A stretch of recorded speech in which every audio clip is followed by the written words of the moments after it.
A poor girl finds a millionaire locked in the trunk of a car. She tries to save him, but when he sees her face, he says, "You look exactly like my daughter." What happens next changes her life forever.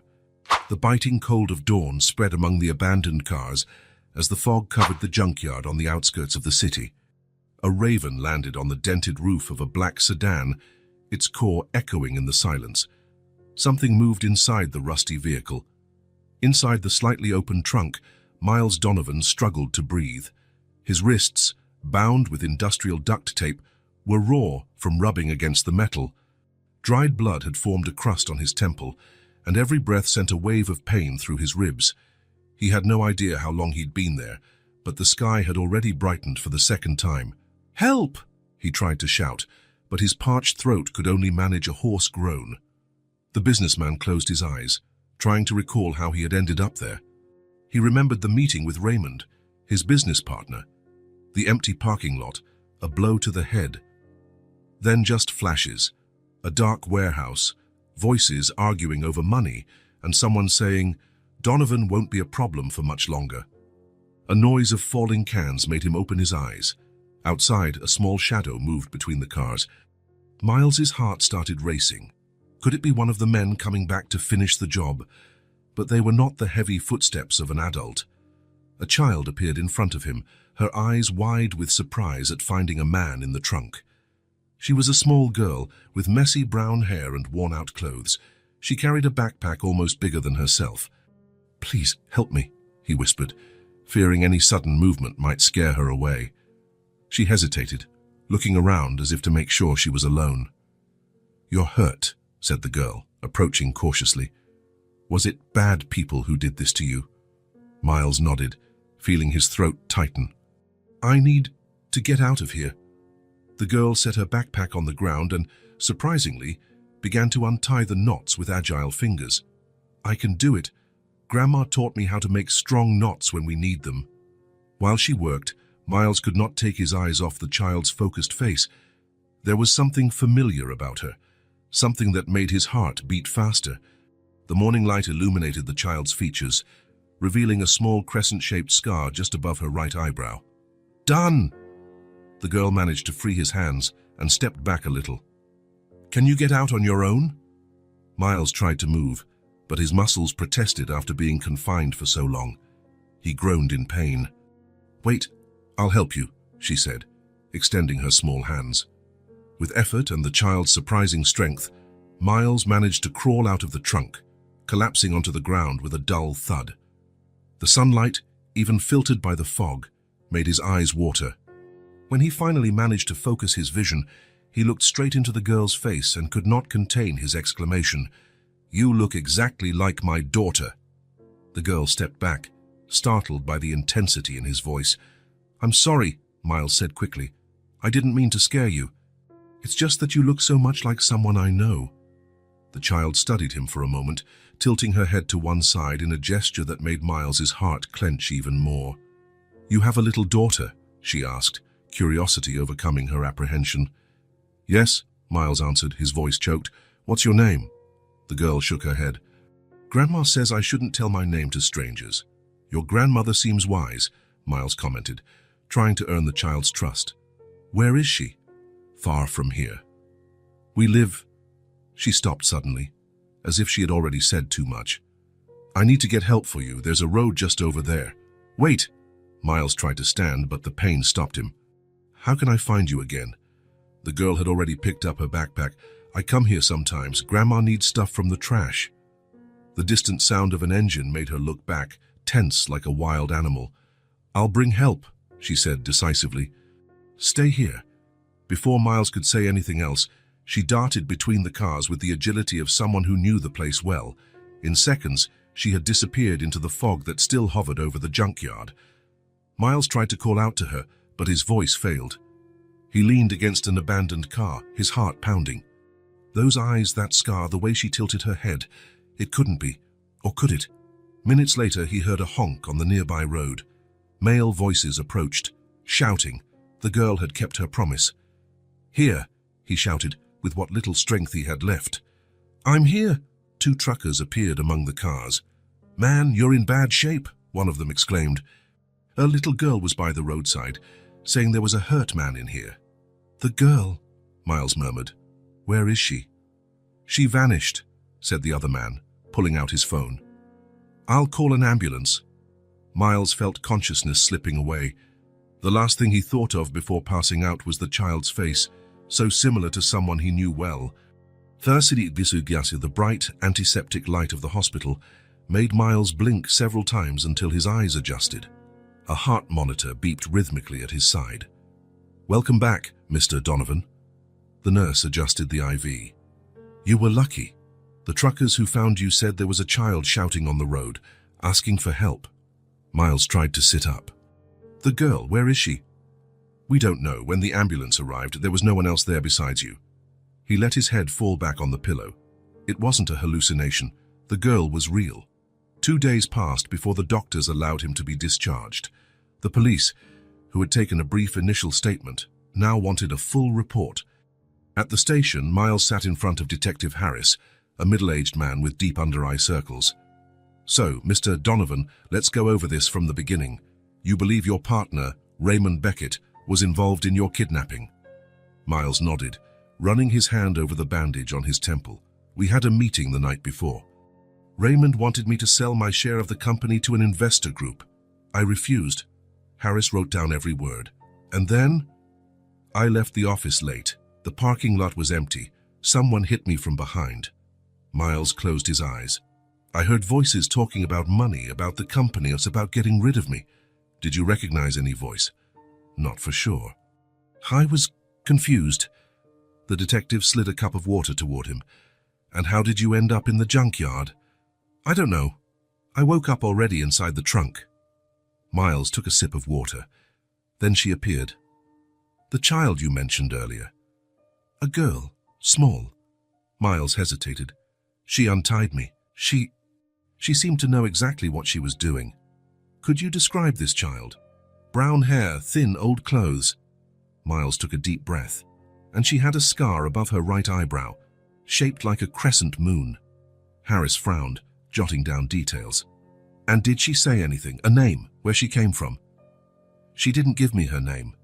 She mentioned a grandmother, and that she sometimes comes to the junkyard to find things." Miles leaned forward. "Detective, I need to find this girl." "Why?" "Besides gratitude, of course." Miles felt his palms grow sweaty. Should he tell? They would think he was crazy, traumatized by the kidnapping. Maybe he was. "When I looked at her," Miles hesitated. "She looks exactly like my daughter. Identical, the same eyes, the same way of tilting her head, even the scar in the same place." Harris studied him for a moment, his expression neutral. "Mr. Donovan, the trauma could—" "I'm not confused," Miles interrupted. "I know what I saw. It was like looking at my own daughter's face." The detective sighed, making another note. "I'll make a note for patrol units to keep an eye out for a child fitting this description," he said. "But our priority right now is to investigate your kidnapping and the possible link to your partner." Miles nodded, knowing it wouldn't help to insist further at that moment, but the girl's image wouldn't leave his mind. "May I go?" he asked, feeling exhausted. "For now, yes. But don't leave town, Mr. Donovan. We'll need more statements." Miles left the station for the cool afternoon air. The sun was setting on the horizon, painting the sky in shades of orange and pink. People passed by him, busy with their own lives, completely unaware of the storm brewing inside him. As he walked toward the taxi waiting for him, a certainty grew within him. This was not just some random coincidence. He had to find that girl again, no matter the cost. For the first time in a long while, something besides business occupied his thoughts. The mysterious girl, the face so familiar, the eyes that seemed to recognize him without knowing who he was. Where there had once been only the emptiness of routine, now there was something he hadn't felt in a long time. Hope. The taxi dropped Miles at the entrance of the property. The gravel path crunched under his feet as he walked up the long driveway that led to the mansion. 2 years ago, the trees lining the way had been pruned into artistic shapes. Now they grew untamed, with no one to care for them properly. Miles barely noticed these details. The mansion rose before him, imposing and empty, 3 stories of pale stone and huge windows that from a distance looked like opaque eyes watching his return. The garden lights flicked on automatically at his presence, but the effect did not make the place any more welcoming. Miles entered the code on the electronic lock and pushed the heavy front door. The alarm beeped, and he quickly typed in the password. Silence returned, broken only by the distant hum of the climate control system. "I'm home," he murmured to no one. His footsteps echoed across the marble floors of the entrance hall. To his right, the living room remained exactly as it was the day before his kidnapping. Italian leather sofas, Persian rugs, artwork on the walls. On the left, the dining room with a table for 12 people that had never seated more than 3. He climbed the stairs without turning on the lights. He knew every step, every curve of the banister. On the upper floor, he passed his own bedroom and continued down the hallway to the last door. He paused with his hand on the doorknob, took a deep breath, and entered. Anne's room remained untouched. The walls were a soft shade of yellow, floral curtains, the bed made with the patchwork quilt the housekeeper insisted on keeping clean even after the accident. On the study desk, the school books were stacked as if their owner might return at any moment to finish her homework. Miles didn't turn on the lights when he entered there.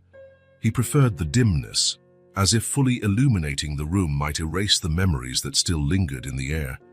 He went to the built-in closet and slid open the doors. The faint scent of lavender still clung, weak but persistent, thanks to the sachets the housekeeper replaced monthly. He moved some hangers aside and knelt before a small digital safe in the back of the closet. He typed in Anne's date of birth, and the door opened with a metallic click. Inside was a blue folder labeled Accident, handwritten. Miles carried the folder to the study desk and spread out its contents: police reports, forensic findings, newspaper clippings, photos of the wrecked car after it had been pulled from the river. He knew every document by heart, but he still reviewed them periodically, hoping to catch some detail he might have missed in the hundreds of previous readings. The vehicle apparently lost control on the curve of the Westwood Bridge, broke through the guardrail and fell into the river at 10:37 p.m., read the police report. Weather conditions, heavy rain, visibility, reduced. Miles ran his fingers over the photograph of the smashed car, a BMW X5 he had purchased with safety in mind. A cruel irony. Despite intensive searches by divers over a 2-week period, the body of the miner Anne Donovan, 11 years, was not found, read another document. Given the strong river current on the night of the accident, it is believed the body could have been swept out to sea. He pushed the papers aside and picked up a brown envelope. From inside, he took out more photographs. Anne smiling on her 10th birthday. Anne riding her first pony. Anne at the beach, building sandcastles. In all of them, the small crescent-shaped scar above her right eyebrow was visible. Identical, Miles whispered. Exactly identical. Suddenly, he stood and went to the dresser by the bed. He opened the top drawer and moved aside a few carefully folded pieces of clothing. At the bottom lay a small blue velvet box. Opening it, the silvery shine of a necklace caught the faint light entering through the window. A delicate, gleaming star pendant. Miles held it in the palm of his hand, feeling its negligible weight, which paradoxically seemed to carry the entire weight of the world. "Your lucky necklace," he murmured, recalling the day he had bought it for Anne. She had insisted she needed a star to hold her wishes.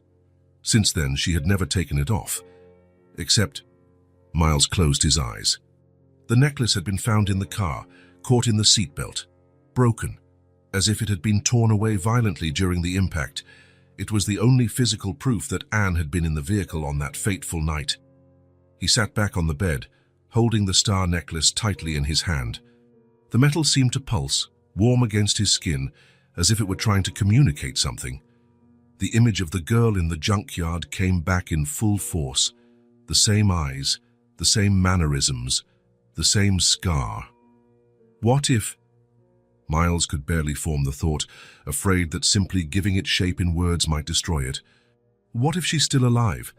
The silence of the room seemed to swallow his question. But something had changed in the air, a different energy, as if the mansion walls, which for so long echoed only his solitude, were now pulsing with something new. Miles gripped the star necklace firmly, leaving its imprint on the palm of his hand. For 2 years, he had mourned in silence, managing companies, attending meetings, living mechanically. On the outside, the pragmatic businessman who had overcome the tragedy. Inside, a father who had never stopped searching for answers. Now, for the first time, he felt the answers might be coming to him. "I'll find you," he promised the empty room, as if Anne could hear him. "If you're out there somewhere, and I will find you." He put the necklace into his pocket and began to gather the documents scattered on the desk. But he didn't return them to the safe. Instead, he placed everything in his work briefcase. He would need these papers.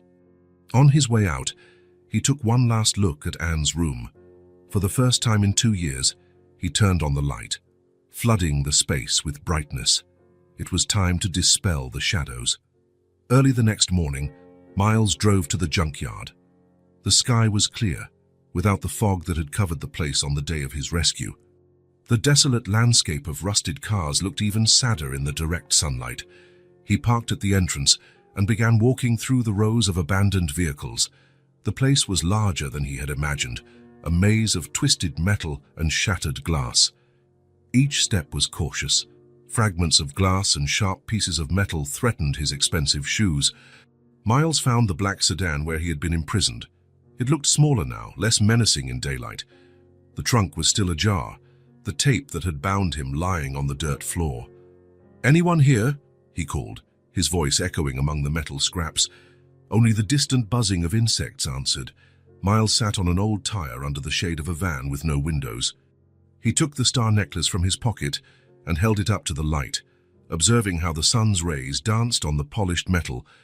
He waited for hours. Occasionally, he walked through the junkyard looking for any signs the girl had been there.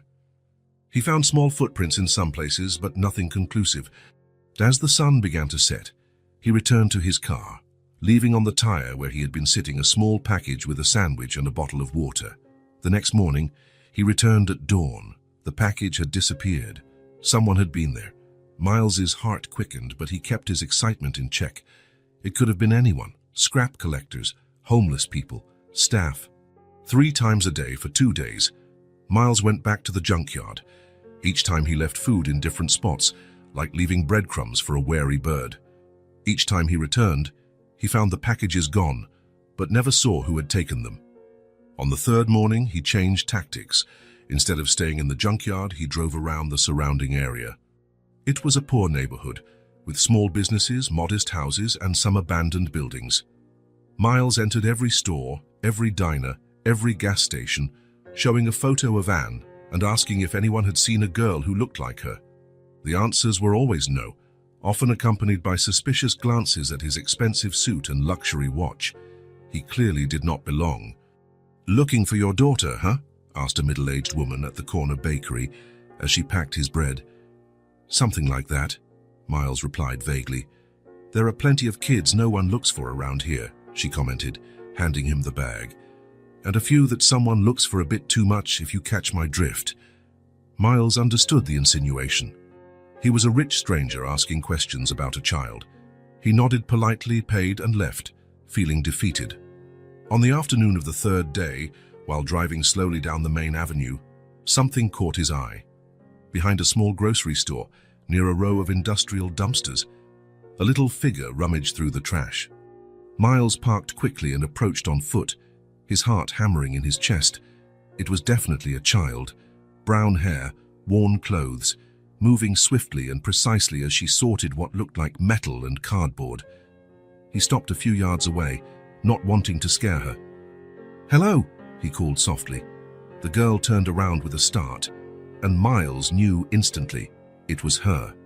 The same eyes, the same face, the same crescent-shaped scar. For a moment, he thought she would run. Her muscles were tense, like a wild animal ready to flee. But then something in her gaze changed. Recognition, perhaps. "You're the man from the trunk," she said, her small voice firm. Miles nodded, staying where he was. "You helped me. You saved my life."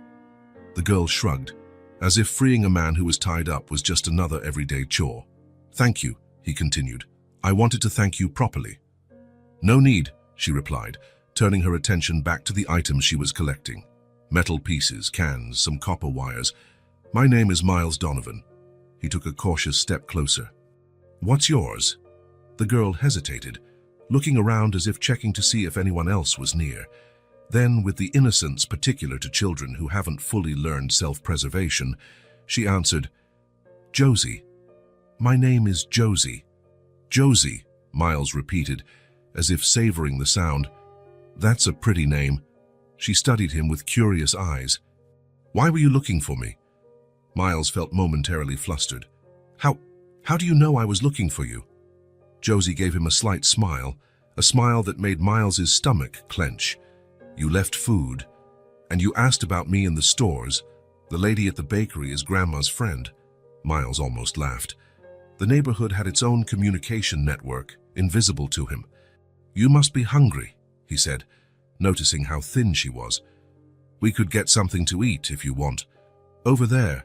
He pointed to a diner across the street, staying in plain view in a public space. Josie thought for a moment, her face showing distrust warring with hunger.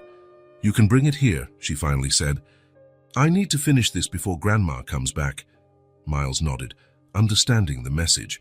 She did not trust him enough to go anywhere with him. "What do you like to eat?" "Hamburgers," Josie answered promptly, "with fries and a chocolate milkshake." He smiled. "Deal. Don't go away." 15 minutes later, they were sitting on overturned crates near the dumpsters. Josie devoured the hamburger while Miles watched her, unable to take his eyes off her. Every movement, every expression felt both familiar and strange at the same time. "Why were you in that car?" Josie asked between bites. "Bad men put me there," Miles answered simply. Josie nodded, as though that made perfect sense. "There are good people and bad people in the world. Grandma always says that. Your grandmother seems wise." "She is," Josie confirmed, swallowing the last bit of her hamburger. "I have to go now. She'll be worried." Miles felt a pang in his chest. He didn't want her to leave, but he knew he couldn't force anything. "Josie," he called after her as she got up, "if you want to see me again, I'll be here tomorrow." "Same time?" The girl studied him for a long moment, her eyes surprisingly deep for someone so young. There was something there, not just distrust, but a kind of inexplicable recognition. "Maybe," she finally replied, gathering the metal pieces she'd sorted. "Thanks for the burger." Miles watched as she walked away, carrying her little bag full of junkyard finds. He didn't follow her, though every fiber of his being wanted not to let her go. The silence that remained between them felt charged with something neither could explain, a connection beyond words, a sense that, in some strange, unexplainable way, they already knew each other. As he drove back home that night, Miles felt lighter than he had in years. The star necklace in his pocket seemed warm, pulsing with possibilities. "Josie," he repeated to himself. "Josie." The name wasn't Anne, but the face, the eyes, the scar.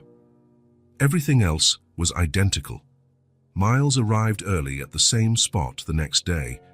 He brought hot coffee in a thermos and a bag of fresh bread from the bakery, where the older woman had mentioned she knew Josie's grandmother. Next door at the diner, he ordered 2 more hamburgers and milkshakes, placing them on a clean box he found near the dumpsters. Then he sat on the hood of his car to wait. The city's hustle and bustle grew around him. Grocery store employees arrived for the morning shift. Delivery trucks unloaded goods. Ordinary people began their daily routines. Miles checked his phone. Dozens of messages from the office, all ignored. For the first time in years, business could wait. Slowly, the aroma of coffee drifted through the morning air, mixing with the less pleasant smells of the alley. Miles glanced at his watch every few minutes, wondering if Josie would actually show up, or if yesterday's maybe was just a polite goodbye. It was when the sun was already high in the sky that a movement caught his attention.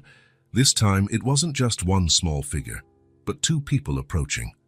Josie walked in front, occasionally hopping between steps, her worn backpack bouncing against her back. Behind her, An elderly woman walked upright despite her evident age, her face lined with time.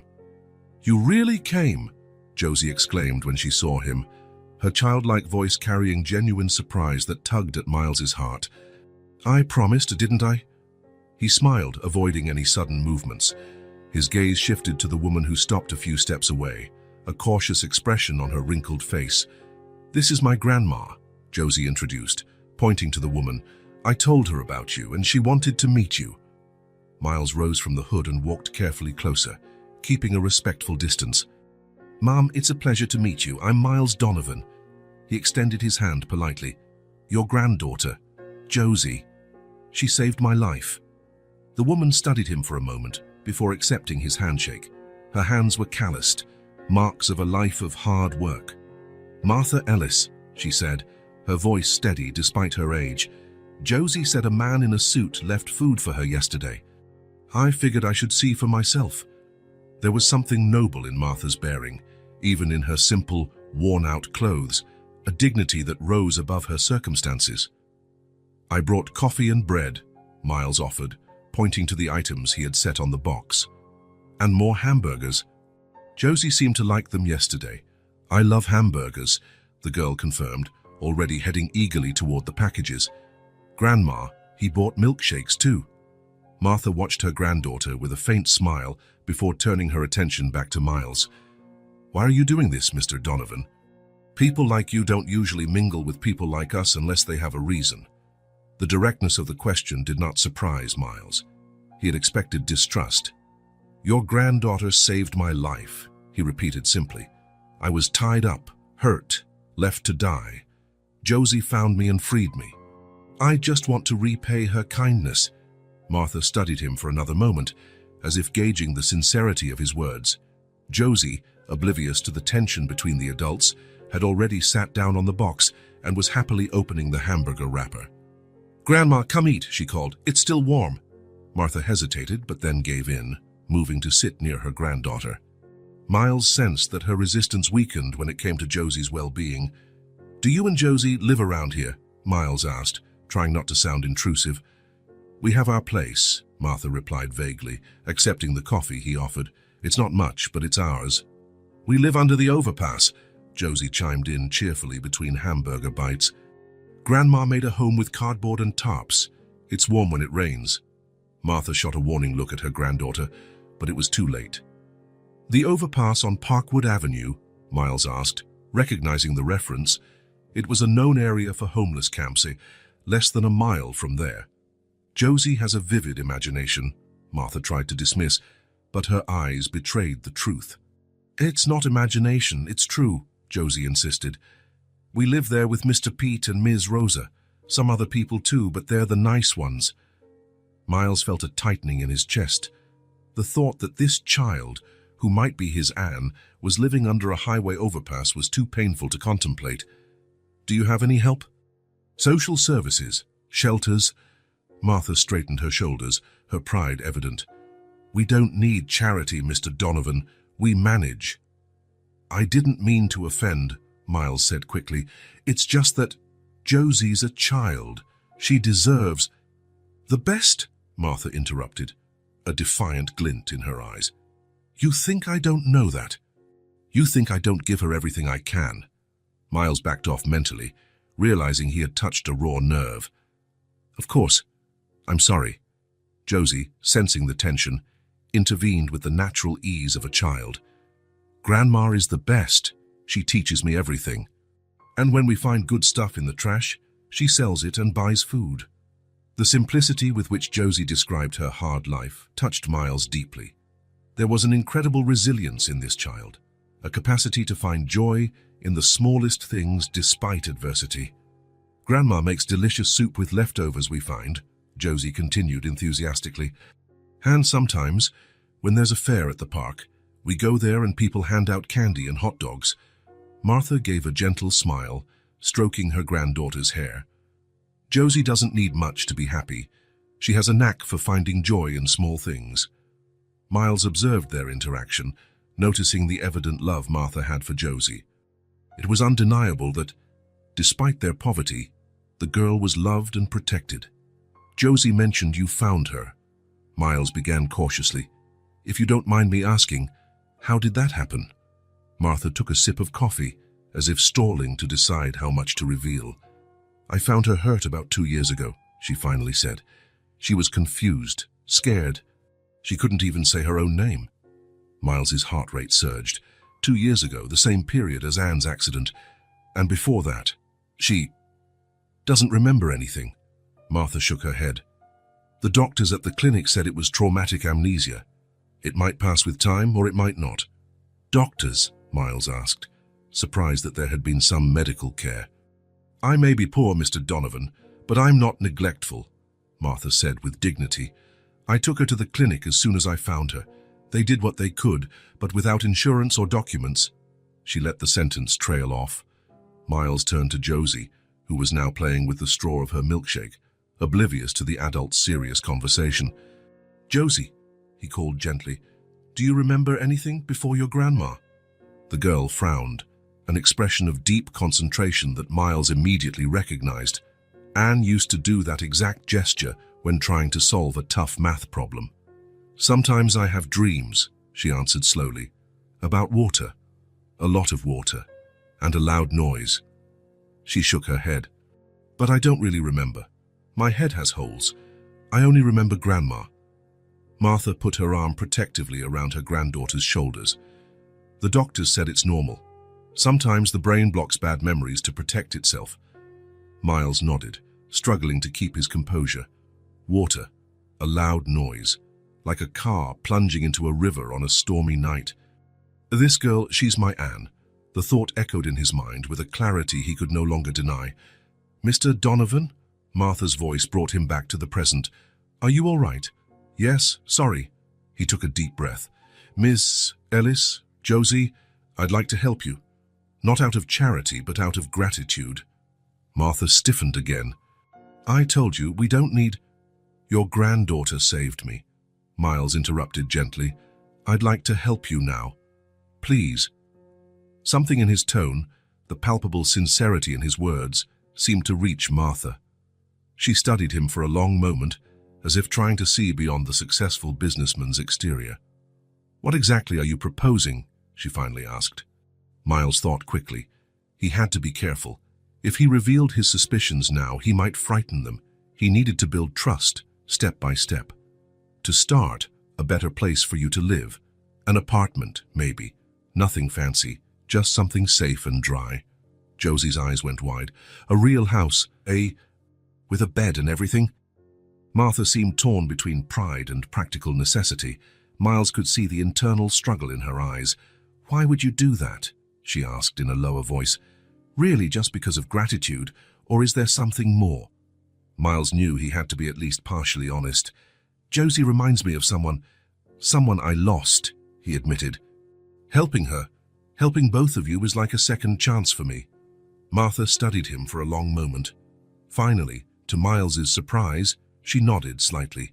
I've never asked for anything from anyone in my life, she said, her voice steady despite her contained emotion.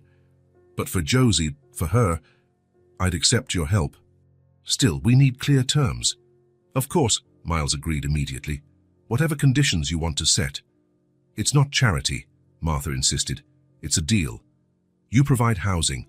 I'll make sure Josie attends school regularly. School? Josie interrupted, her eyes glowing. I can go to a real school. With books and other kids. The girl's excitement over something as basic as an education made Miles's heart ache again. It was a fundamental right she'd been denied by circumstance. Yes, a real school, he confirmed for Josie, before turning back to Martha. I completely agree with your terms. Education is essential. Martha nodded, looking somewhat relieved that Miles did not question her authority over Josie. And we must keep our independence, she continued. No turning us into your charity project. We're people, not a cause. Absolutely, Miles agreed, admiring the strength of character in this woman. Even in extreme poverty, she maintained her dignity intact. If you allow it, I'd like to start looking for a place today. Martha hesitated, then gave a small smile, the first since she'd arrived. Thank you, Not for the hamburgers or the coffee, but for seeing us as people. Miles understood exactly what she meant.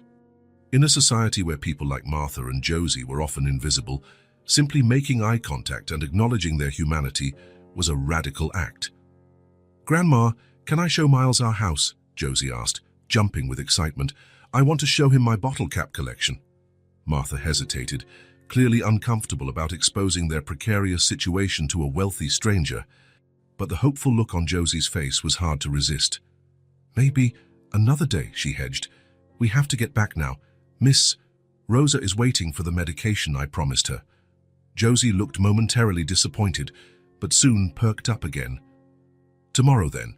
Will you come back tomorrow, Miles?" Before he could answer, Martha intervened. "Mr. Donovan is a busy man, dear. He has work meetings." "I'll be here," Miles assured her, smiling at Josie. "Same time, and maybe with some apartment listings for you to look at." The smile Josie gave him in response lit up the entire alley. It was the same smile Anne used to give him when he promised to take her to the amusement park on the weekend. The same sparkle in her eyes, the same dimple in her left cheek. As he watched them walk away, Josie skipping, Martha walking tall, dignified, Miles felt a certainty grow inside him. This child, with her unshakable cheer in the face of hardship, with her natural generosity that led her to help a stranger in need, was special in a way he recognized in the deepest part of his being. Even living under an overpass, scavenging metal from dumpsters to survive, Josie carried within her a light no adversity had extinguished. A light Miles knew well because he had seen it before, in his own daughter's eyes.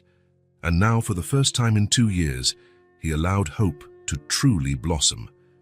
It wasn't just a physical resemblance or an extraordinary coincidence. It was something deeper. "I'll bring you back home," he murmured to himself, watching Josie's small figure disappear around the corner. One way or another. 3 weeks passed after Miles's first meeting with Martha and Josie. In that time, he visited more than a dozen properties, looking for the perfect balance, a place that was decent and comfortable, but not so ostentatious that Martha would feel out of place or dependent. Something they could call home, without it feeling like charity. He finally found the ideal spot, a modest 2-bedroom house on a quiet street, with a small backyard. The house had been recently renovated, with freshly painted walls in soft tones and polished hardwood floors. Nothing luxurious, but infinitely better than a makeshift space under an overpass. On moving day, Miles arrived early. He had hired a small moving company, mostly to deliver the new furniture he'd bought rather than transport Martha and Josie's few belongings. He personally supervised the delivery of each item: comfortable beds, a cozy couch, a dining table, basic appliances. He made sure the refrigerator and pantry were stocked with enough groceries for at least 2 weeks. In the smaller bedroom, which would be Josie's, Miles took special care. A bed with a soft mattress, fluffy pillows, and a colorful star-patterned comforter. A small bookshelf for books, and a simple but functional desk for when she started school. He hadn't over-decorated. He wanted Josie to have the freedom to transform the room according to her tastes. When everything was ready, Miles went to pick up Martha and Josie at their usual meeting spot near the grocery store. Anxious thoughts crowded his mind. What if Martha changed her mind at the last minute? What if pride overshadowed practical needs? His worries vanished when he saw them approaching. Josie was practically skipping with excitement, while Martha walked with firm steps, carrying 2 plastic bags that seemed to contain all their worldly possessions. "Are we going to see our new house?" Josie asked as soon as she got close, her eyes gleaming with anticipation. "We are," Miles replied, smiling. "It's all ready." Martha looked tense, torn between the relief of finally having a secure home and the discomfort of accepting help. Miles had learned to respect this internal conflict, never making comments that might sound condescending. The car ride was quiet, with Josie pressing her face to the window, watching the streets. Martha sat upright in the passenger seat, her hands firmly on the bags in her lap, small treasures that had survived hard times. When they stopped in front of the house, Miles noted the subtle relaxation in Martha's shoulders. The facade was simple, with a small porch and a modest front yard, nothing that screamed rich man's charity. just a normal home in a quiet neighborhood. "Is this it?" Josie asked, her eyes wide. "It's so pretty." "This is it," Miles confirmed, turning off the engine. "Shall we go inside?" The three walked to the front door. Miles handed a set of keys to Martha, a symbolic gesture worth more than words could express. This was their home now, and Martha had control over it. The older woman held the keys for a moment, the metal shining against her worn skin. Then, with unexpected resolve, she inserted the key in the lock and opened the door. Josie was the first to enter, a small whirlwind of energy and curiosity. "There's furniture and everything," she exclaimed, darting from one room to another. "Grandma, come see." "There's a big fridge." Martha entered more slowly, her eyes taking in every detail. Miles stayed a step behind, letting her take her time, letting her feel the space as her own. The living room was welcoming, with a comfortable sofa facing a small TV. The kitchen, while compact, had all the necessary appliances. A dining table with 4 chairs sat in a sunny corner. "Grandma, there's a bedroom for me," Josie's voice echoed down the hallway. "With my own bed." Martha followed her granddaughter's voice, Miles trailing behind. They found Josie already sprawled on the bed, testing out the star-patterned comforter. "It's so soft," the girl declared, sinking into the pillows. "I've never lain on anything this soft." Martha gently touched the comforter, as if afraid it might vanish at the slightest contact. Her eyes met Miles's, an ocean of unspoken emotions in her gaze. "There's a room for you too," Miles said softly.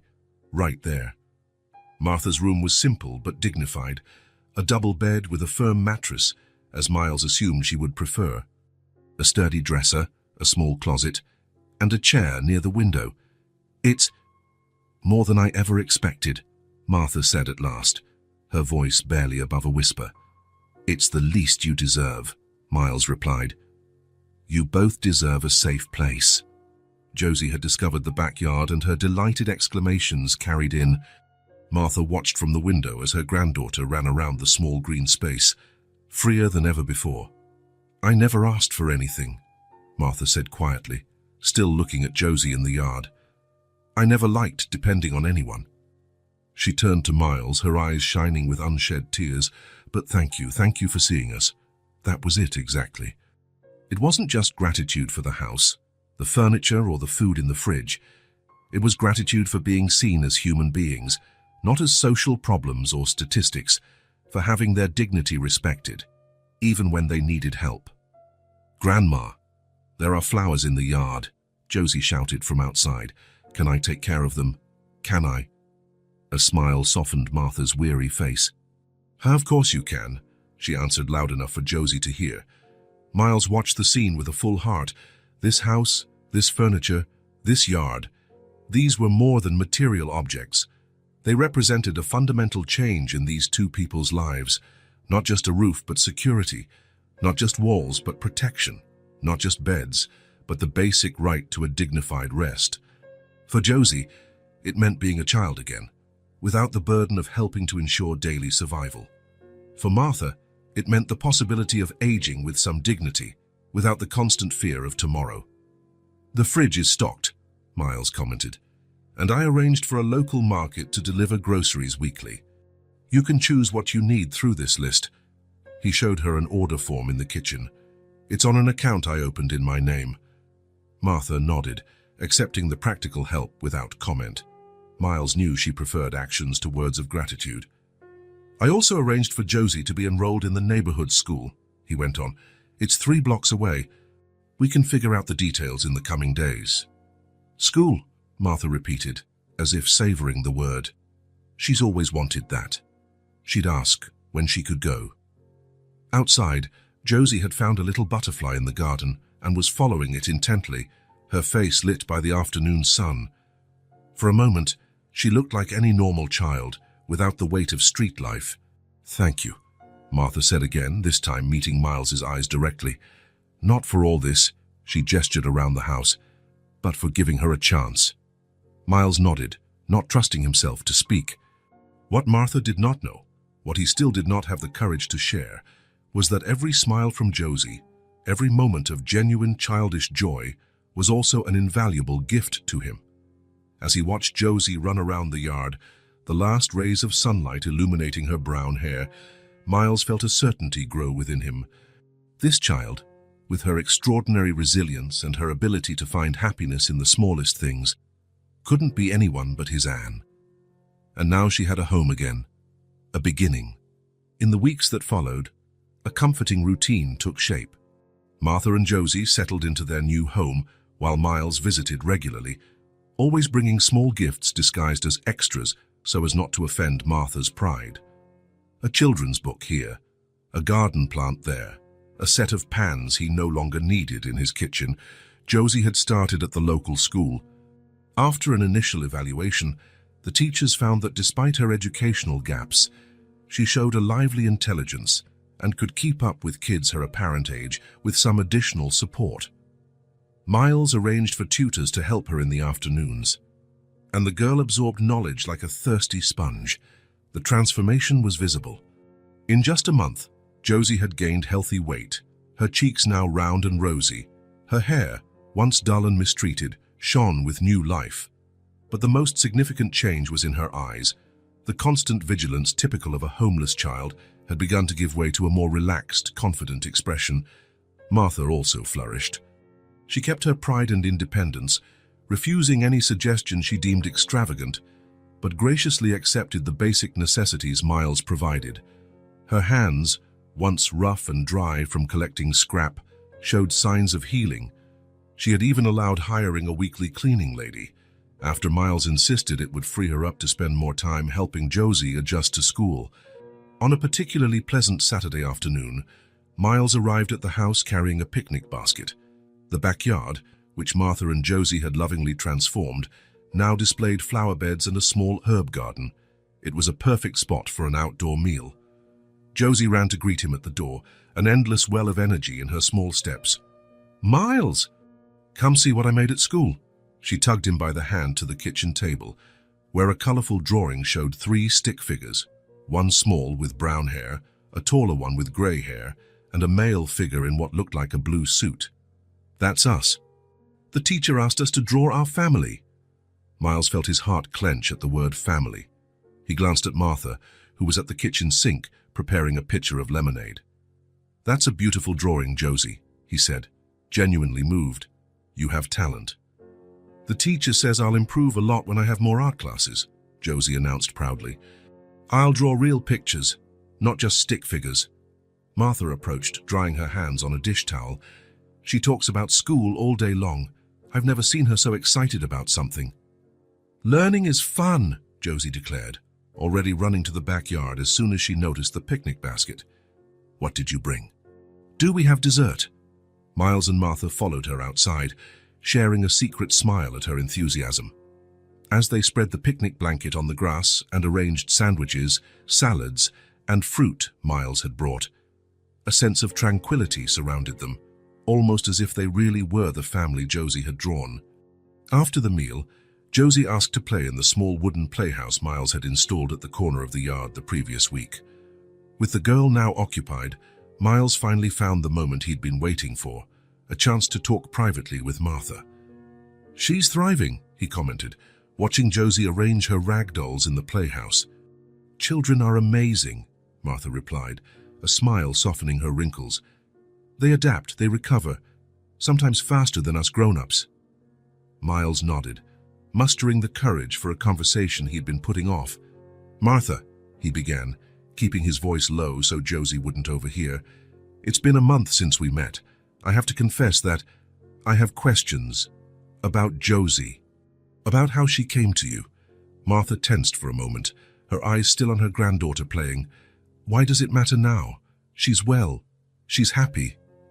"It matters because," Miles hesitated, weighing his words, "because I think I know Josie from before."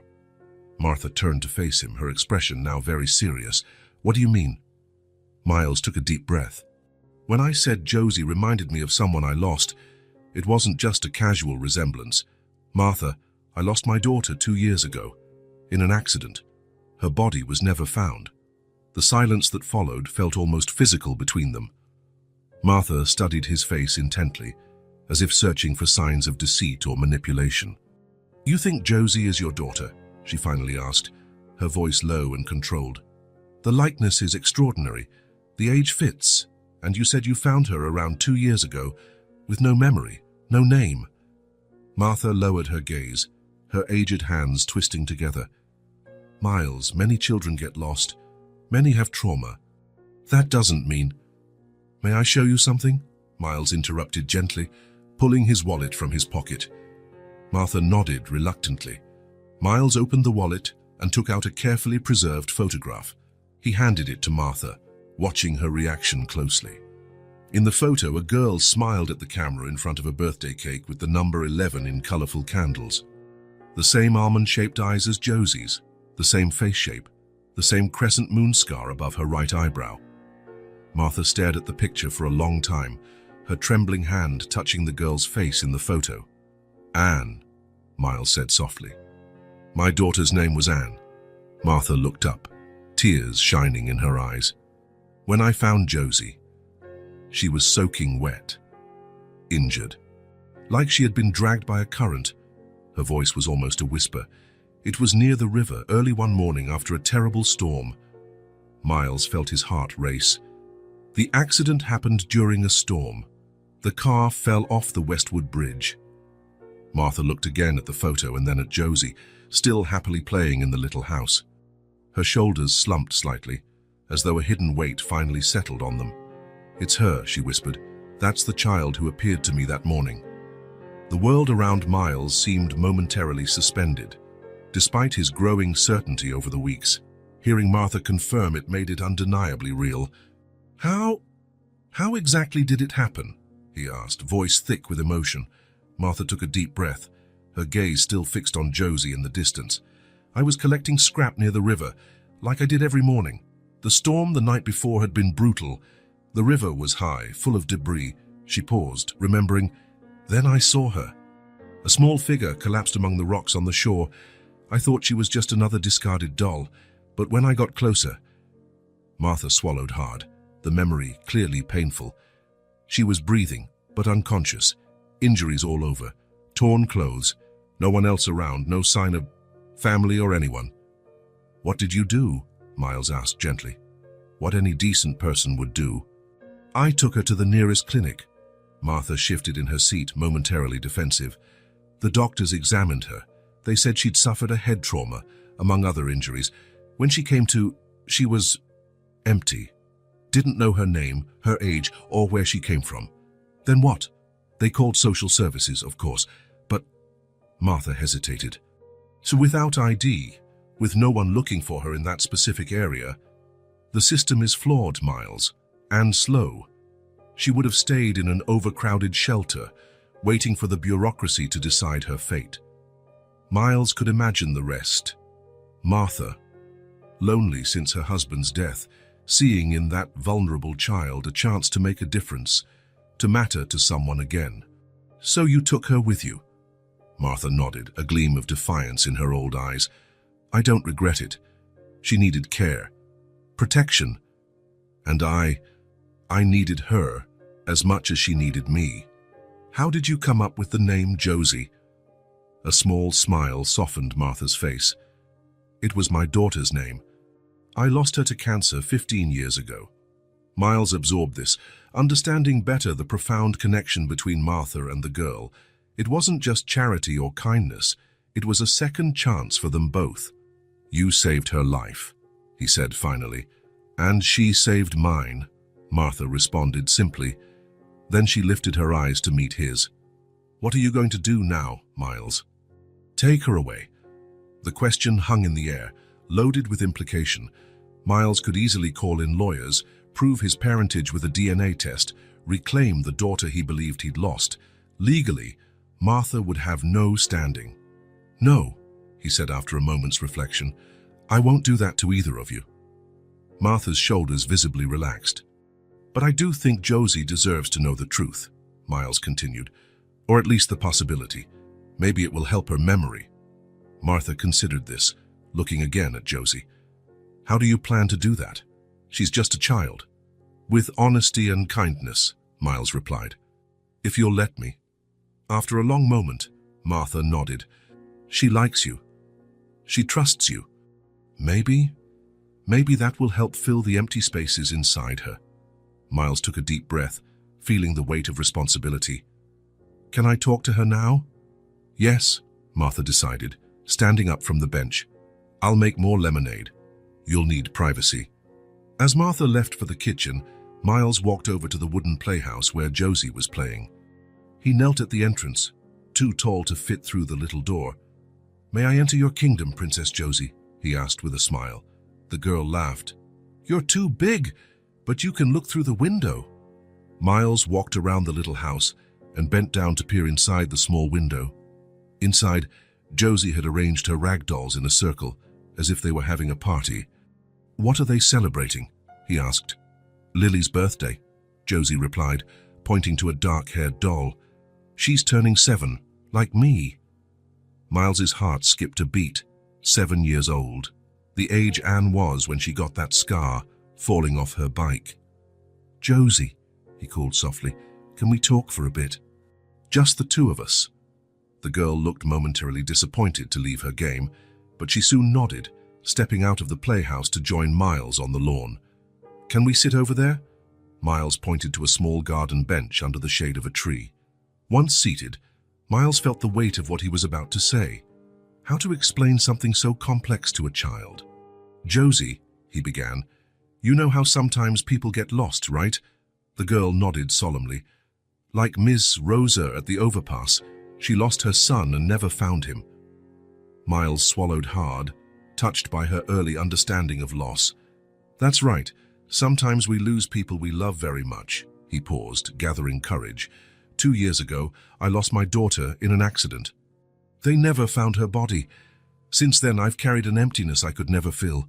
Josie's eyes grew wide with childlike compassion. Your little girl died. Everyone thought so, Miles responded carefully. But I was never sure. And then what? Josie asked, as he trailed off. Then you appeared, Miles finished, his voice barely more than a whisper. And you look so much like her, Josie. Sometimes I can hardly breathe when I see you.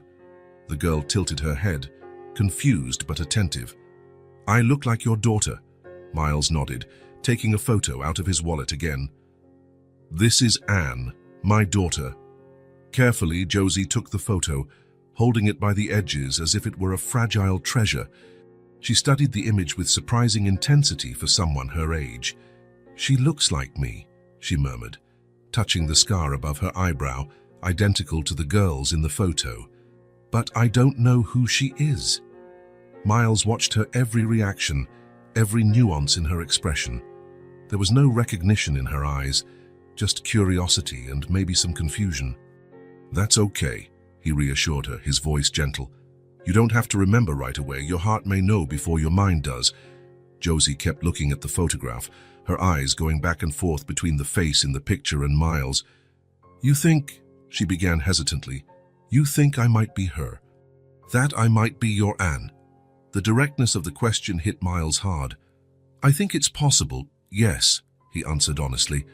But the most important thing is that, whether you're Anne or Josie, I care about you very much, and I want you to be happy. The girl nodded, absorbing this information with the extraordinary resilience children often show.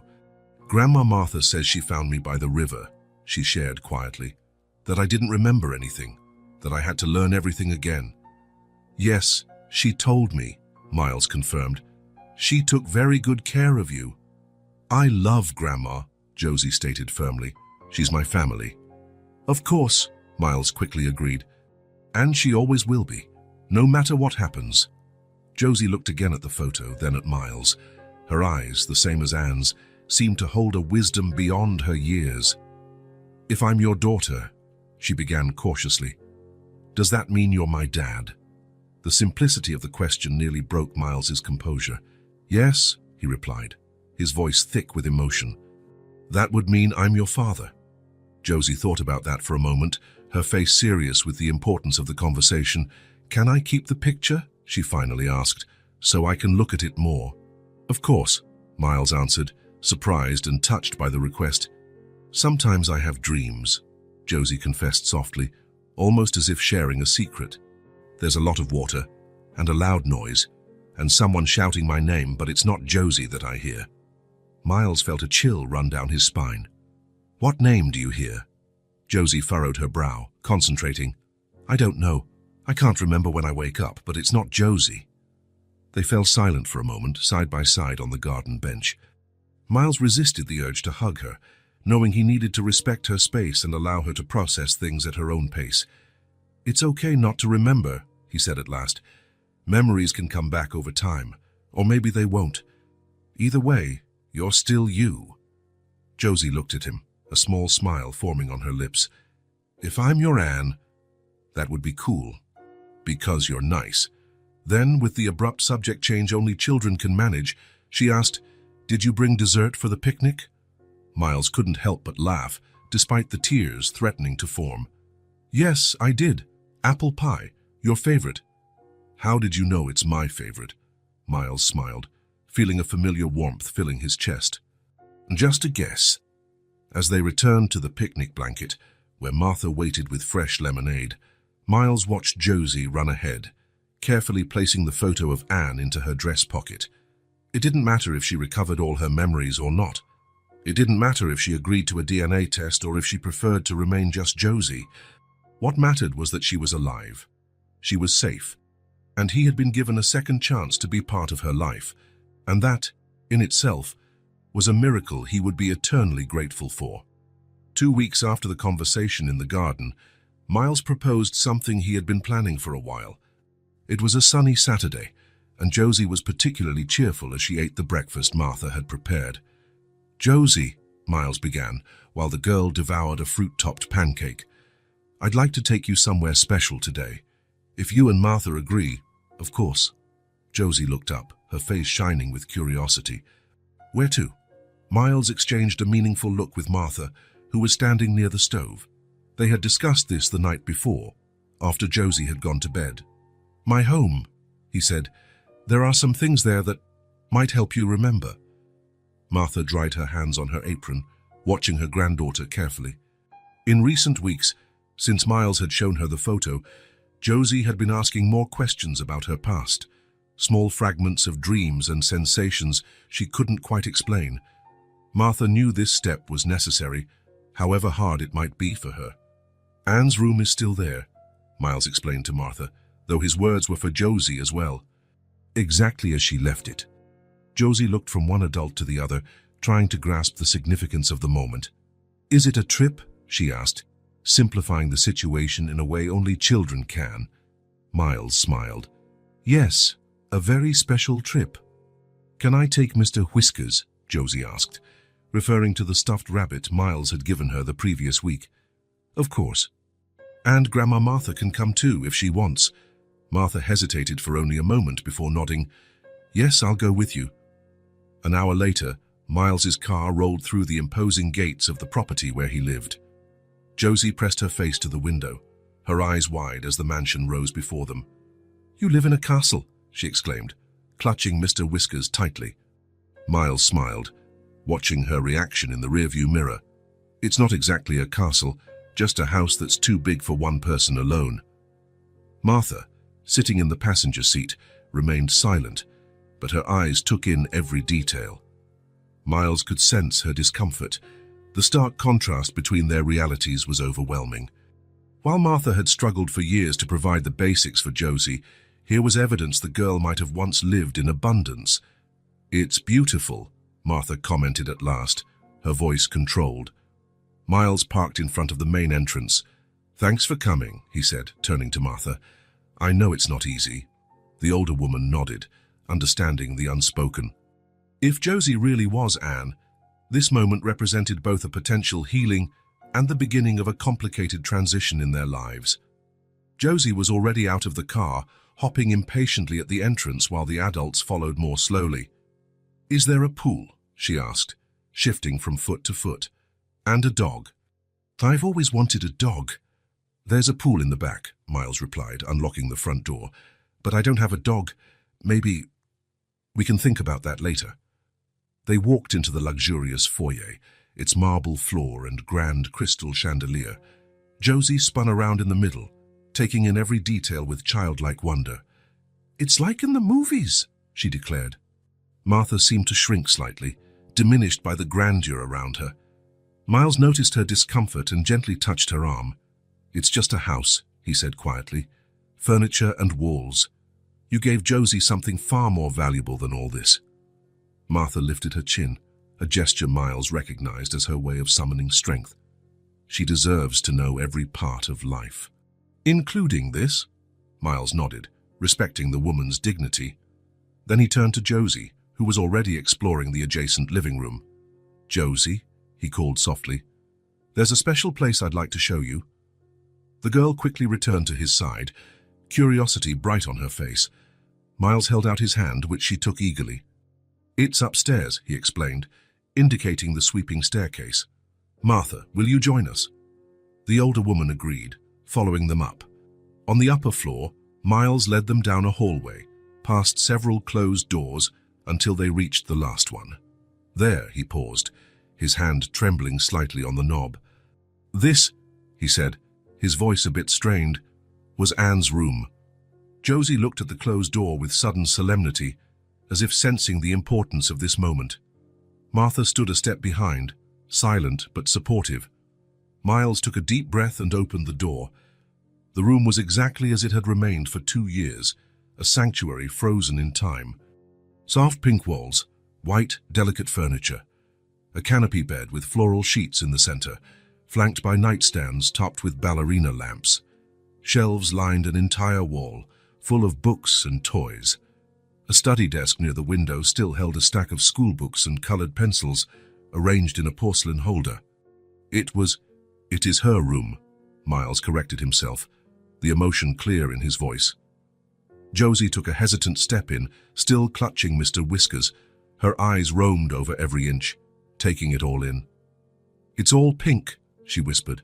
"Anne loved pink," Miles explained. "Ever since she was little." Martha remained at the doorway, watching Josie move slowly around the room as if in a trance. Josie approached the bed, gently touching the comforter. Then she walked over to the toy shelf, her fingers sliding over the books. She stopped in front of a row of teddy bears neatly arranged on a low shelf. Miles and Martha watched in silence, worried that any word might break what felt like a profound moment of connection. Josie lifted her hand slowly toward one bear in particular, a brown one with a faded blue bow around its neck. Her small fingers touched the bow, and then, in a surprisingly natural movement, she picked up the bear and hugged it. "I know this bear," she murmured, more to herself than to the adults. Miles took a step forward, his heart pounding. "You do?" Josie nodded, her face buried in the bear's soft fur. "His name is Captain." Miles staggered slightly, needing to steady himself on the desk. "Yes," he whispered. "Captain Brown. Han always called him that." Josie hugged the bear tighter, closing her eyes. A single tear rolled down her cheek. "I don't know why," she said, her voice choked with emotions she didn't fully understand. "But I feel at home here." Martha covered her mouth with her hand, trying to hold back her own emotion. Miles knelt down, keeping a respectful distance so as not to startle Josie. "It's okay," he reassured her. "Whatever you're feeling is important." Josie opened her eyes, still hugging the bear. "My head hurts when I try to remember. It's like there's a locked door." "Don't force it," Martha advised, finally stepping in to join them. "Memories are like skittish birds. They come back when they feel safe." Josie nodded, finding comfort in her grandmother's simple wisdom. Still holding the bear, she continued looking around the room. She stopped at the desk, her eyes drawn to a notebook covered in star stickers. "Can I look?" she asked, glancing at Miles. "Of course," he said. Everything here is Anne's." Josie opened the notebook, revealing pages of childlike handwriting, diaries of an 11-year-old girl, thoughts and feelings recorded in colorful pens. She flipped through a few pages, scanning the words without fully reading them, more like she was absorbing the essence of the notebook rather than its specifics. Suddenly, she stopped on one page. Her fingers touched a small photo glued there. Miles and Anne at an amusement park, both smiling, each holding a cotton candy. "I remember," Josie said, her voice barely audible. "The Ferris wheel. I was scared when it stopped at the top." Miles felt his world tilt. "Yes," he managed, nearly choking on the word. "Anne was afraid." She held my hand so tight it left marks. Josie kept staring at the photo, her eyes drifting somewhere between the present and the fragments of the past beginning to emerge. "There was music," she went on, as though in a trance, "and colored lights spinning." Martha came closer, placing a gentle hand on Josie's shoulder. The older woman had tears in her eyes but wore an expression of acceptance. Painful but necessary. Josie suddenly turned to Martha, a new anxiety lighting her eyes. "Grandma," she asked, her voice trembling, "if I'm his daughter, if I'm Anne, will I have to leave you?" The question hung heavily in the air, loaded with fear and uncertainty. Martha looked at Miles, asking silently with her eyes. Miles knelt again so that he was at Josie's height. "Never," he said firmly. "This house is for both of you, always." But if I'm your daughter?" Josie insisted, confused. "Then we'll learn how to be a different kind of family," Miles explained gently. "A bigger family. Because Grandma Martha will always be your grandma. Nothing will change that." Martha couldn't hold back her tears now. For the first time since Miles had met her, the strong woman who had faced so many hardships allowed herself to be completely vulnerable. "Thank you," she murmured to Miles. He shook his head. "Don't thank me. You're the reason Josie, is alive. You loved her when I couldn't. That makes you part of our family forever." Josie glanced from one to the other, trying to process the complexity of the moment with a child's understanding. Then, with the simplicity only children possess, she offered the perfect solution.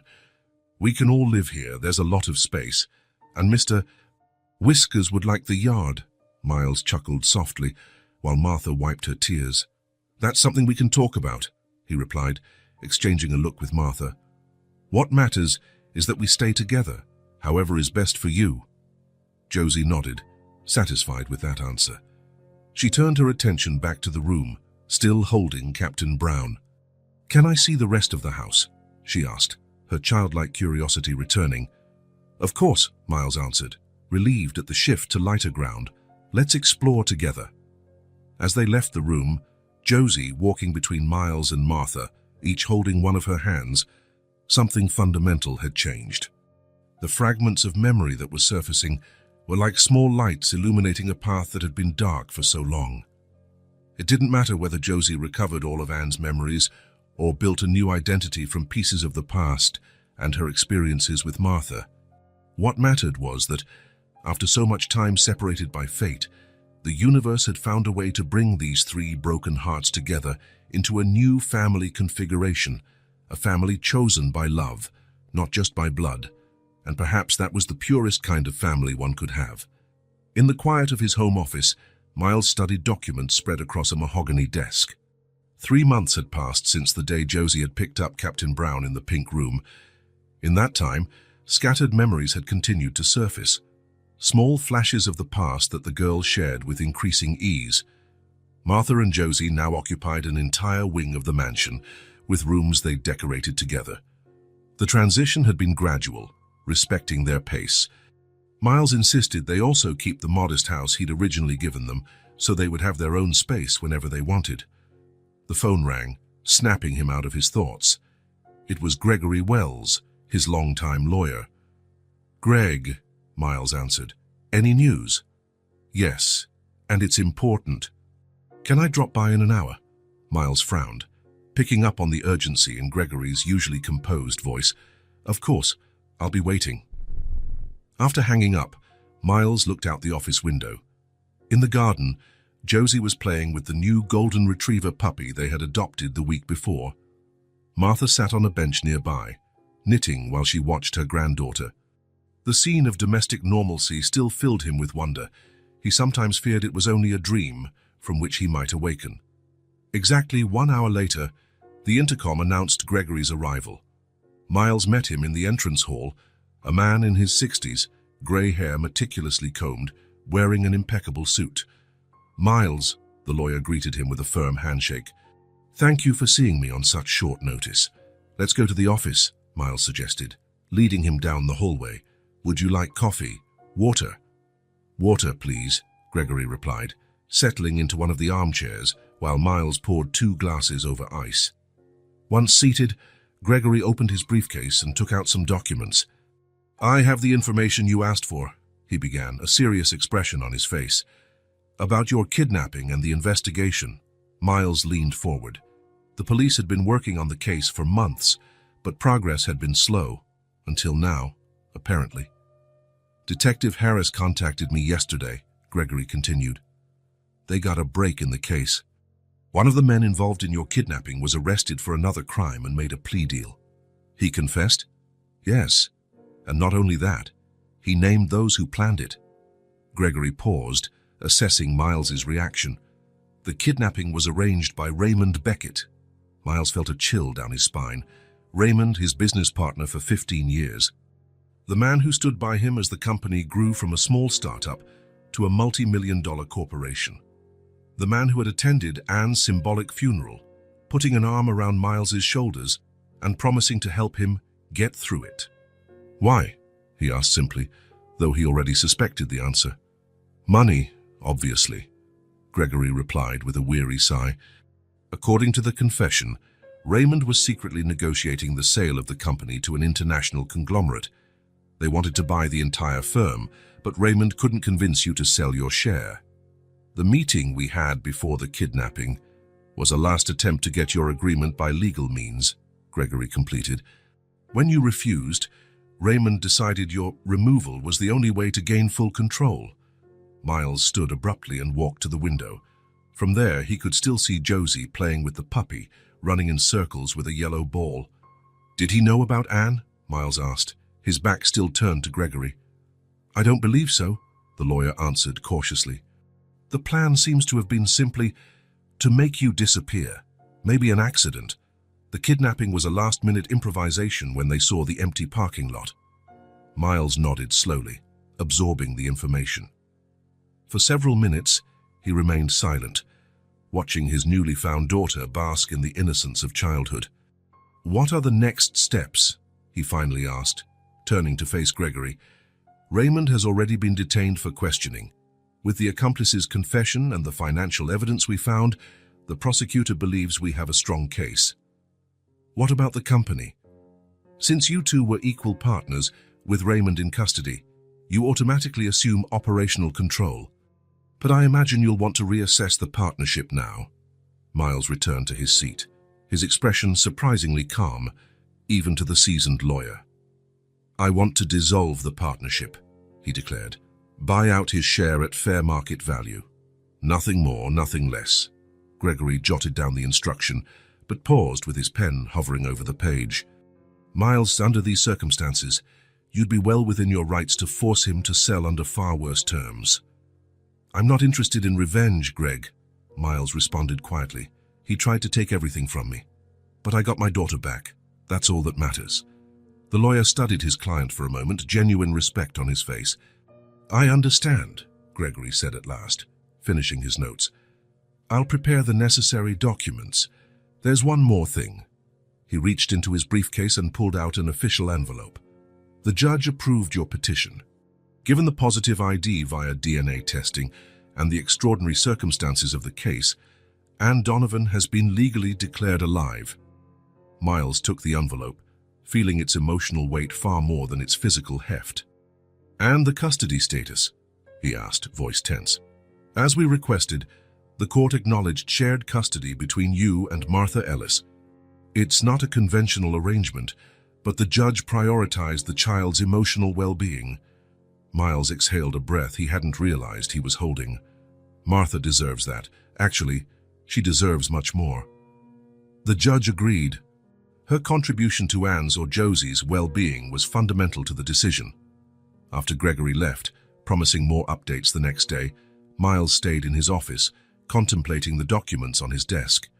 His mind was not on the legal or financial terms, but on the irony of fate.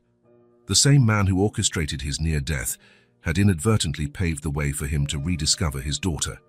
The sound of soft footsteps brought him back to the present. Josie stood in the office doorway, the puppy dozing in her arms. "Can we come in?" she asked, her new confidence allowing her to move freely around the mansion. "Always," Miles smiled, motioning to the leather sofa in the corner of the office. Josie entered and settled there, gently petting the golden fur. "Who was that man?" "Gregory, my lawyer, an old friend." "He looked serious." Miles nodded, always honest with her. "It was serious. Remember I told you about how I got hurt? About the bad men who left me in the old car?" Josie nodded. Over the last few weeks, Miles had gradually shared parts of his story at a pace that Martha and a child therapist had deemed appropriate. "The police found out who was responsible," Miles explained simply. "The bad person who hurt you." "Yes, someone I knew. Someone who worked with me." Josie absorbed this with the surprising capacity children have for accepting complexities that might confound many adults. "Are you mad at him?" she asked after a moment. Miles considered her question, admiring her insight. "I'm disappointed. Sad, too. But not really mad." "Why not?" "Because if it hadn't happened, I might never have found you again." Josie smiled, the sort of smile that lit up her eyes. "So it was a bad thing that turned good." "Exactly." The simplicity of her viewpoint was refreshing. Miles promised himself never to lose that ability to find light in darkness that Josie displayed so naturally. To USTTCA the next morning, Miles drove alone to the detention center, where Raymond awaited his hearing. The visit had been arranged by Gregory, though the lawyer questioned the wisdom of such a meeting. "You have nothing to gain," Gregory had argued, "and you owe him nothing." "It's not for him," Miles had replied simply. "It's for me." The detention center was a drab gray building, smelling of cheap disinfectant and stale coffee. Miles was escorted to a visitation room, where he waited several minutes before the door opened again. Raymond Beckett entered, handcuffed, a stark contrast to the expensive suit he still wore, now wrinkled from a night in a cell. His face, normally ruddy and confident, looked pale and haggard. His eyes, however, still held a trace of the arrogance that always characterized him. "Miles," he greeted, trying to maintain composure as he sat across the table. "I had my lawyer reach out to yours. This is all a grotesque misunderstanding." Miles studied the man he once considered a friend. How little he truly knew him. "It's no misunderstanding, Raymond. Your hired man confessed everything." Raymond visibly paled but quickly forced a nonchalant expression. "What's your angle, Miles? You here to rub it in? Or offer some kind of deal?" "There is no angle, no deal." Miles kept his voice calm, controlled. "I just came to say I know the truth." "And that you lost?" Raymond gave a bitter, forced laugh. "Lost? I'm temporarily detained, at worst. My lawyer is the best in the state. And even if I spend some inconvenient time, I still have my 50% share of the company. I'll earn more money sleeping in prison than most men do working a lifetime." Miles shook his head slowly. "You're no longer my partner, Raymond. The partnership is being dissolved. You'll get fair market value for your share, no more, no less." "You can't do that," Raymond protested, arrogance momentarily replaced by panic. "We need mutual approval to dissolve." "Not when one partner is indicted for attempted murder of the other," Miles replied simply. "Gregory's already started the process." "It's legal and fair." Raymond stared at Miles's face, searching for any hint of triumph or revenge, but finding none. "Why are you doing it this way?" he finally asked, genuinely baffled. "You could destroy me completely. Leave me with nothing." "You betrayed me," Miles answered softly, "and you lost. Because what truly matters, I got back." "What are you talking about?" "What did you get back?" Miles smiled calmly, further confusing Raymond. "My humanity, my family, my daughter." Raymond frowned, trying to process those words. "Your daughter? Anne? What are you talking about? She died years ago." "The body was never found," Miles replied, standing, "and life can correct its mistakes in surprising ways." "Goodbye, Raymond." Without waiting for an answer, Miles went to the door and knocked for the guard to let him out. Behind him, Raymond called after him, demanding explanations, answers to the riddle Miles had deliberately left unsolved. Miles did not look back. So stood Mansound 2 weeks later. Miles was in his office at the company, now fully under his control. Gregory placed the final stack of documents for him to sign in front of him. "It's officially done," the lawyer declared after Miles signed the last sheet. "The dissolution is recorded. Raymond's share value has been deposited into a court-controlled account. He'll only access the funds after his trial, regardless of the outcome. And the company restructuring," Gregory smiled, handing over another folder. "That's done as well. 20% of the shares were transferred to the newly created Josie Foundation. The board unanimously approved the new social direction for the company." Miles opened the folder, examining the documents that formalized the biggest shift of his professional life. The Josie Foundation, named after the name Martha had given his daughter for those 2 years, would be dedicated to supporting children in vulnerable situations and families living on the streets. "Did Martha agree to chair the foundation board?" Miles asked, though he already knew the answer. "Yes, though she insisted her role be practical, not just ceremonial," Gregory replied with a smile, quoting her directly. "I'm not going to sit in meetings. I'll work where help is actually needed." Miles nodded, satisfied. Martha had found a renewed purpose, using her life experience to guide an initiative that could truly make a difference for people who'd lived as she had. The phone rang, and the secretary informed him that Martha and Josie had arrived to pick him up for lunch as planned. "Tell them I'm on my way down," Miles answered, standing and gathering his belongings. Gregory watched him with a curious expression. "You know, Miles, in all my years practicing law, I've never seen anyone respond to a betrayal of this magnitude with so much grace." Miles smiled while putting on his suit jacket. "When you get back something you thought you'd lost forever, Gregory, the other losses seem insignificant." Together, they rode the elevator down to the lobby, where Martha and Josie were waiting. The girl ran to hug Miles the moment she saw him, while Martha observed with a serene smile. "Ready for our picnic?" Josie asked excitedly. "Absolutely ready," Miles replied, taking her hand. As they stepped into the sunlight, Miles reflected that true justice was not in punishing Raymond, but in the new life his betrayal had unintentionally allowed to flourish, a new family, a new mission, a new chance.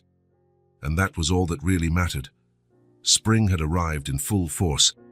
The Donovan Mansion's garden, once perfectly manicured but lifeless, now overflowed with color and a joyful bit of chaos that only happens when a child is allowed to help plan it. Beds of wildflowers mingled with classic rose bushes. A small herb patch, Martha's personal project, filled a sunny corner. On that particularly perfect Saturday afternoon, Josie played in the garden with Max, the golden retriever who was already almost her size, though still a clumsy puppy. They ran among the flower beds, careful not to crush the blooms she had helped plant. Martha had gone to a meeting of the Josie Foundation, something that still made her smile with disbelief. A woman who had spent years scavenging to survive now led a philanthropic organization with substantial resources. Life had curious ways of changing course. Miles was in the house, supposedly working in his study, but after 2 hours of reviewing financial reports, he felt an urge he couldn't resist. He made his way to the music room, a place he had rarely entered before Josie came back into his life. Sitting at the grand Steinway piano, untouched for 2 years, he ran his fingers over the keys, recalling almost forgotten sensations. Without really thinking, his fingers found a melody that rose from the depths of his memory, the lullaby he used to play for Anne when she was small. It was a simple composition, something he had come up with in the first weeks after her birth, during long nights rocking her to sleep. The melody had a hint of melancholy, but also carried a serene hope, like a boat gliding gently on moonlit waters. Out in the garden, Josie suddenly paused in her play. Her entire body went still, as if some primitive instinct had been activated. Max, confused by the abrupt change, barked softly, nudging the ball with his nose to get her attention back. But Josie remained motionless, her head slightly tilted, eyes half closed in intense concentration. The melody floated through the open window, soft notes dancing in the afternoon air. Josie closed her eyes fully, letting the music envelop her. Something shifted inside her, not just a memory but a physical sensation, as though her body recognized the lullaby before her mind could name it. "Wait, Max," she murmured to the puzzled dog, her voice nearly inaudible. Josie opened her eyes and, without a second thought, ran toward the house. Her light footsteps were barely audible as she crossed the foyer, climbed the stairs to the second floor, and walked down the hallway. But she did not head to the music room where Miles was playing. Instead, her feet carried her automatically to the pink bedroom, Anne's bedroom. In the months since they had moved in, the room had seen small changes. Some of the more childish toys had been swapped out for books more suited to her current age. The walls remained pink, now displaying her own framed drawings. It was a space where past and present coexisted, reflecting the two identities within the girl. Josie went straight to the white vanity in the corner. On its surface stood a small wooden jewelry box, a recent gift from Miles. She opened it with almost reverent care, though she could not explain why. Inside, resting on a blue velvet lining, was a star-shaped pendant on a delicate silver chain. The necklace Miles had found after the accident, the necklace Anne had never taken off. Josie picked up the pendant, feeling its nearly weightless presence in the palm of her hand. The silver was cold to the touch but quickly warmed against her skin. She gazed at the sparkling star, rotating it slowly to see how it caught the sunlight. And then it happened. A wave of memories hit her, not scattered fragments this time, but a continuous, powerful surge, like a dam finally bursting. Images, sounds, feelings, all perfectly vivid and connected into a coherent narrative, filling the empty spaces in her soul. The first time she got the necklace, sitting on Miles's lap on her 7th birthday. "To hold all your wishes," he had said, fastening the delicate clasp behind her neck. Evenings in the music room, curled up on the green velvet sofa, watching her father's fingers dance over the piano keys, the same melody lulling her to sleep. A rainy night car ride, coming home from a school recital, windshield wipers flicking rapidly. Miles's voice on the phone, "We're almost there." Bright lights in the darkness, a truck skidding, Miles yanking the steering wheel sharply, an ear-splitting crash of metal against metal, the world flipping upside down, the seatbelt tight across her chest, water pouring in through the windows, cold darkness, panic. Miles's voice, weak, distant. "Anne!" Anne, her small hands fighting the seatbelt, the rising flood of water, overwhelming fear, and then total darkness. Josie, no Anne, staggered under the impact of these memories, clinging to the vanity for support. Tears streamed down her face unnoticed, her body trembling, not with fear but with the sheer force of the revelation surging within her. "Anne," she whispered to herself, testing the name. "I am Anne." She looked at the mirror on the vanity, studying her own reflection as though seeing it for the first time. The same eyes she'd always had, the same face, the same crescent scar above her right eyebrow. But now she saw more. She saw all the layers of identity, the entire puzzle finally complete. Clutching the star pendant in her right hand, she dashed out of the room. Her steps resonated in the hallway as she headed toward the music room, drawn by an urgency from every cell in her body.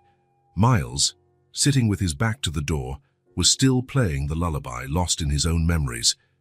He stopped mid-phrase when he heard hurried steps behind him. "Josie! Are you okay?" he asked, turning on the piano bench, concern written on his face. She stood in the doorway, breathing hard, tears shining in her eyes. Her small hand gripped the star pendant so tightly the knuckles were white. For a moment, they just stared at each other, a silence full of possibilities stretching between them. "Daddy," she finally said, her voice trembling. "I remember." Miles froze. Over the past months, they had grown accustomed to her gradual recollection of fragments, little flashes she mentioned casually over dinner or while playing in the yard. Everyone, Miles, Martha, the doctors, had agreed that she might never fully recover her memories, and that would be okay. "Remember what, honey?" he asked gently, afraid to impose his own hopes on what might be just another fragment.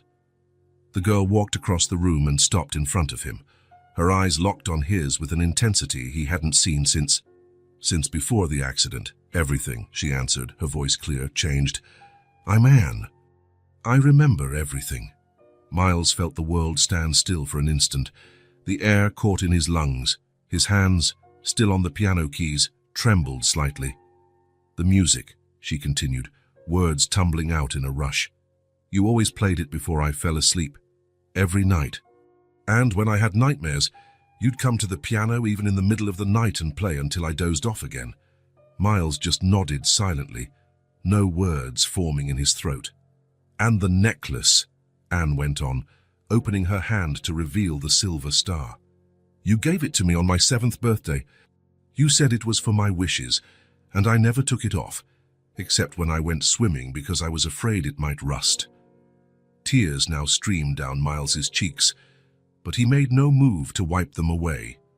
And that night, the night of the accident, her voice quavered, but she pressed on.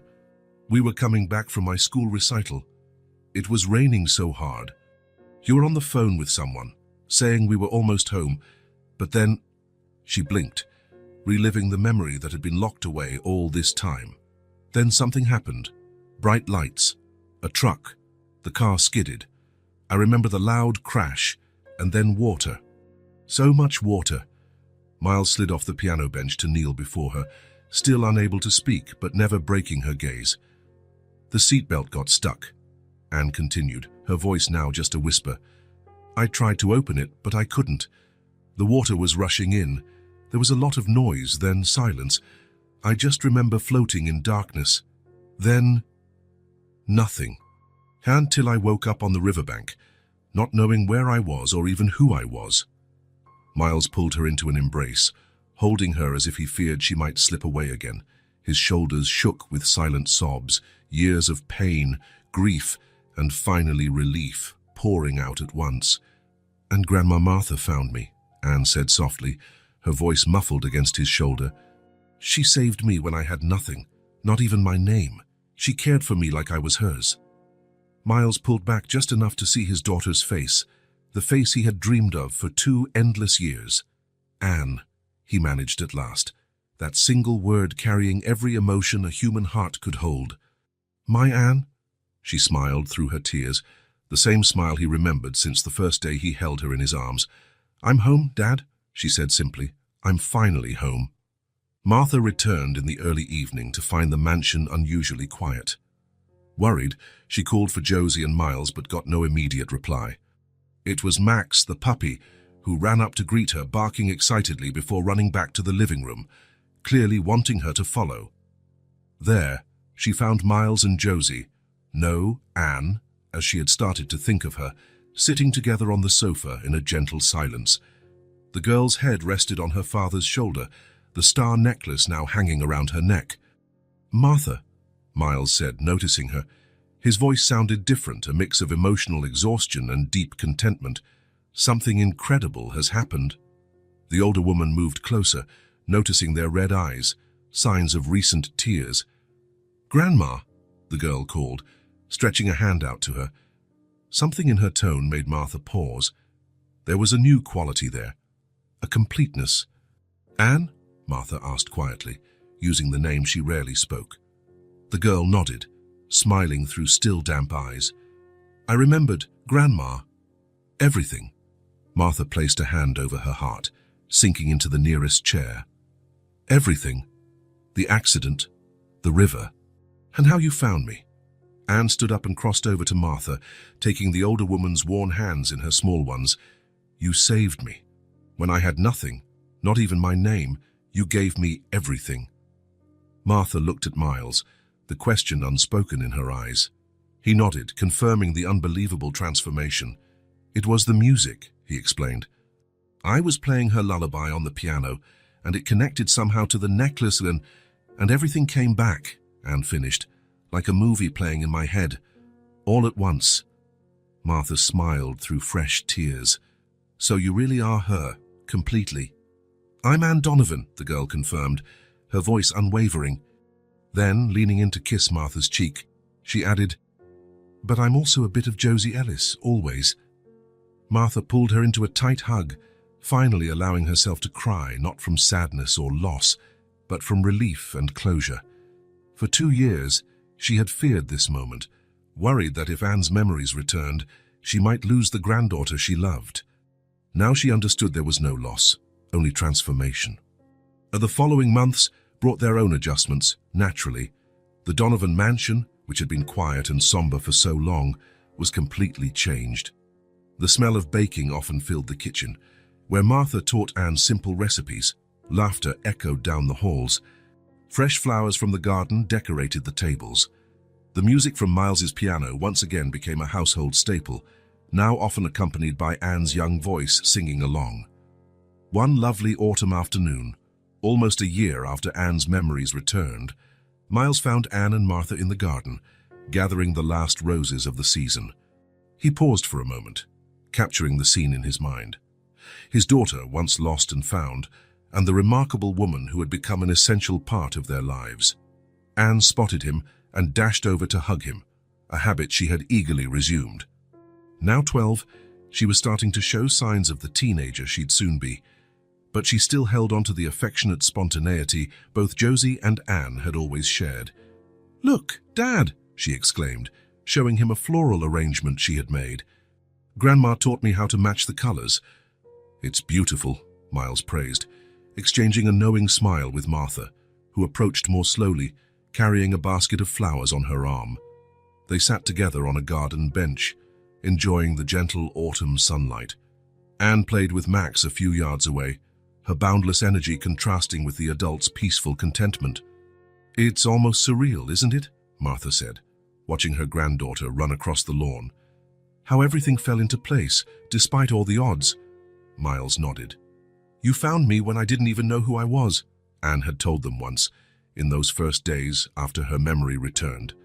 The phrase had stayed with both him and Martha, perfectly summarizing the extraordinary journey they had shared. "And you healed me when I thought it was too late," Miles replied, recalling his own words on that occasion. "Both of you." Martha smiled, her eyes following Anne's lively figure in the garden. The setting sun cast a golden glow on the girl's brown hair, illuminating the crescent moon scar above her eyebrow, the very mark that helped reunite a family shattered by fate. In that moment of perfect harmony, all three knew, without needing to say it, that they had forged something rare and precious out of tragedy's ashes. A family built not just by blood ties, but by deliberate choice, by a love that transcended conventions and expectations. A family that chose each other, against all odds. And as the sun set over the blossoming Donovan garden, the golden light wrapped around the three, Miles, Martha, and Anne, sealing a silent promise that, no matter what the future held, they would face it together, strengthened by the miracle that had brought them home. If this story